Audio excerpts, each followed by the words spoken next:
টানা বর্ষণে পানিতে ভাসছে বৃহত্তম চট্টগ্রামের বিস্তীর্ণ অঞ্চল। বিপর্যস্ত হয়ে পড়েছে জনজীবন। ৩ পার্বত্য জেলা ও কক্সবাজারে বিঘ্নিত যোগাযোগ ব্যবস্থা। পানি ঢুকেছে বাড়িঘর, দোকানপাটেও। চরম ভোগান্তিতে দুর্গত এলাকার বাসিন্দারা। সাজেকে আটকা পড়েছেন ৬ শতাধিক পর্যটক।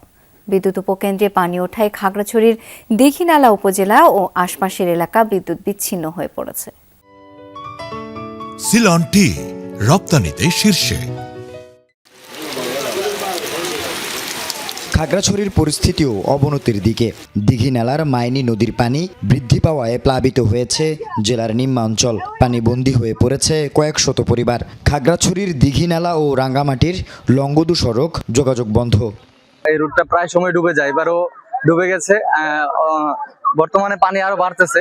নৌকা দিয়ে চলাচল করতে হচ্ছে। এদিকে যে মানুষের আবাদি জমিগুলো ছিল সেগুলো তুলে গিয়েছে, বিভিন্ন ফসলাদি ছিল। মানুষের জনজীবন খুবই দুর্ভোগের মধ্যে আছে। আমরা আশ্রয় কেন্দ্রে আশ্রয় নিয়েছি। আমাদের জনজীবন খুবই দুর্ভোগে আছে। আমাদের ফসলি জমিনগুলো পানিতে প্লাবিত হয়ে নষ্ট হয়ে যাচ্ছে। ভারী বর্ষণে প্লাবিত কক্সবাজারের বিস্তীর্ণ নিম্নাঞ্চল। ঈদগাঁও উপজেলা স্বাস্থ্য কমপ্লেক্সেও পানিতে তলিয়ে যাওয়ায় ব্যাহত হয় চিকিৎসা সেবা। তলিয়ে আছে বসতঘর, দোকানপাট, বাজার। যখন বৃষ্টি হয়, হালকা বৃষ্টি হলেও হাঁটু পরিমাণ পানি চলে আসে এখানে হাসপাতালের মধ্যে। যাদের হয়তো খুব বেশি জরুরি সমস্যা, ওনারা আসতে পারছেন, বাকিরা হয়তো পানির কারণে আসতে পারছেন না। এটা অবশ্যই রোগীরা এখানে ক্ষতিগ্রস্ত হচ্ছে। আমি তো গরিব মানুষ, আমার কাছে টাকা পয়সা নেই, কি করব চিন্তা করতেছি। মানে এমনি ব্লক হয়ে গেছে, একটু বৃষ্টি হলে এখানে এরকম অবস্থা হয়ে যায় আমাদের। কোথায় ড্রেন, কোথায় কি করতে হবে এগুলো অপরিকল্পিতভাবে করে এখানে এখন জলাবদ্ধতার সৃষ্টি। টানা ভারী বর্ষণ ও পাহাড়ি ঢলে বিপর্যস্ত রাঙ্গামাটির জনজীবন। পাহাড় ধসের কারণে রাঙ্গামাটি থেকে বান্দরবান, রাজস্থলী, খাগড়াছড়ি, মহালছড়ি, বাঘাইছড়ি ও লংগদু সড়কে যান চলাচল বন্ধ। কাপ্তাই হ্রদে তীব্র স্রোত থাকায় চলছে না ছোট নৌযান। তলিয়ে আছে নিম্নাঞ্চল। দুর্যোগপূর্ণ পরিস্থিতিতে আগের দিনই সাজেক ভ্রমণে নিষেধাজ্ঞা জারি করে প্রশাসন। ময়লাখানার ময়লার পানি আমাদের ঘরের উপর দিয়ে যায়, মাটি বাংলো আমাদের ঘরের উপর দিয়ে যায়, পাহাড়ের ঢলের পানি আমাদের ঘরের উপর দিয়ে যায়। পরীক্ষা চলছে কিন্তু ভালো করে পড়তে পারছি না, প্রিপারেশন ভালো করে নিতে পারছি না, তো পরীক্ষা দিতে কষ্ট হচ্ছে। মনে হয় নিরাপত্তা নাই। যে পরশুদিন রাত্রে আসি নাই, বুড়ারা রাত্রে ঘুমাই নাই আমরা বয়াতে। কোন সময় পানির স্রোতে বড় কালো লয়ে যাবো।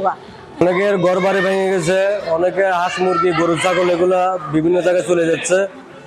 তারপরে আমরা থাকতে পারতেছি না, ওই জন্য আমরা আশ্রয় কেন্দ্রে আসছি। টানা ভারী বর্ষণে বান্দরবানে নদ নদী ও ছড়ার পানি বৃদ্ধি পেয়ে নিম্নাঞ্চল প্লাবিত হয়েছে।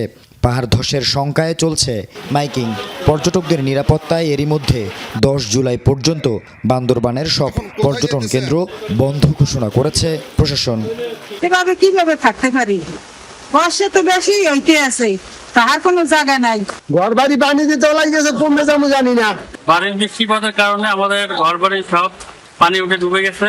এখন আমরা কোথায় যাব এই চিন্তা আছে। নিম্ন অঞ্চলগুলো আছে, সেখানে মানুষগুলো খুবই বিপজ্জনক ভাবে বিপদের মধ্যে পড়ে যাবে। পাহাড়ি অঞ্চলে ঝুঁকি নিয়ে বসবাসরতদের সরাতে প্রশাসন চেষ্টা করছে বলে জানান বিভাগীয় কমিশনার। ঝুঁকিপূর্ণ যারা রয়েছে তাদেরকে ফোর্সফুলি আমরা শেল্টার হোমে নেওয়ার চেষ্টা করছি, কারণ মানুষ সহজে আসতে চায় না। আমরা সেখানে খাবারের ব্যবস্থা রেখেছি এবং ফোর্সফুলি অলরেডি আমরা বেশ কিছু মানুষকে সেখানে নিয়ে এসেছি। আল আমিন শিকদার, যমুনা নিউজ।